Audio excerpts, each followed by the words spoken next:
Mr. Mulvaney. Thank you, Mr. Chairman. Mr. Lew, I also am one of the folks who's new around here, but I'm familiar with budgets. I've written them, I've read them, and I can assure you, sir, that if you let me play around with the assumptions, I can make you a budget that looks as good or as bad as I want it to. I'm looking at your assumptions regarding the revenues in the future, and you've assumed essentially that revenues have become about 19% of GDP in the next couple of years and then steadily increase over the course of your budget, peaking out above 20%. This is the historical numbers going back to the 1960s, and I suggest to you, sir, that, or I would ask you, are you making an assumption that we've only seen once or twice in the last 40 years? You know, the revenue projections are based on a combination of current law and specific proposals, and it's driven by what's happening in the economy overall. But the truth of the matter is, and I hate to cut you off, but you recognize we're under a tight time here, is that you're assuming numbers the numbers will be average. 19%, 19%, 20%, and we've only seen that sporadically once, maybe twice in the last 40 years. You take a look at the GDP, another one of your assumptions, Mr. Ryan mentioned it earlier, the Washington Post beat you up on it today.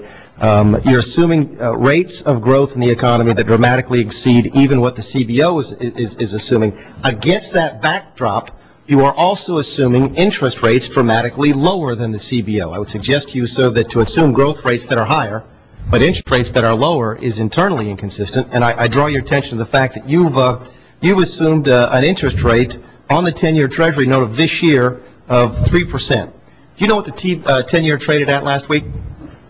I did not check the T-bill rates last week. 3.65.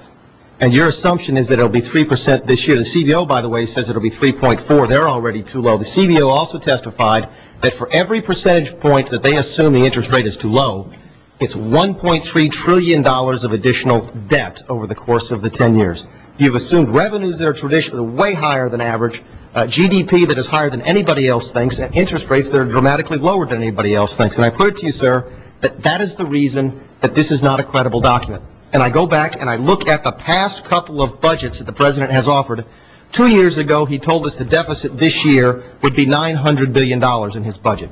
Last year, he told us the deficit this year would be $1.3 trillion.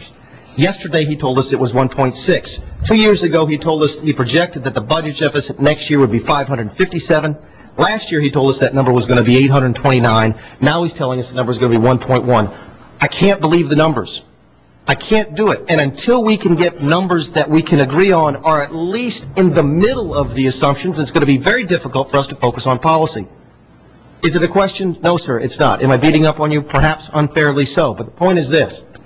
We should be here talking about policy. We should be here talking about what the President wants to do to fix the country and what we want to do to fix the country. I happen to be one of those Republicans who does not believe the President doesn't want the country to succeed. I believe that he does, but we have to have a discussion about policy. And when you give us numbers that are simply not credible, it really prevents us from doing that. Can I respond to this quickly? Very briefly. I expect better out of you, and I've already spoken to the chairman. I expect better from us. When you see our budget, you're not going to see unreasonable assumptions. But yes, sir, you may. The economic assumptions in this budget reflect what is the middle in terms of where the Federal Reserve Board looks at what the likely patterns of recovery are. So there are mainstream assumptions. Well, you need to walk in the CBO and tell them that their numbers are whacked out. There is a conceptual difference between the CBO numbers and ours, where they believe the economy never gets back to the level of strength that it had before the recession. That hasn't been the experience of past recessions, even financially led recessions.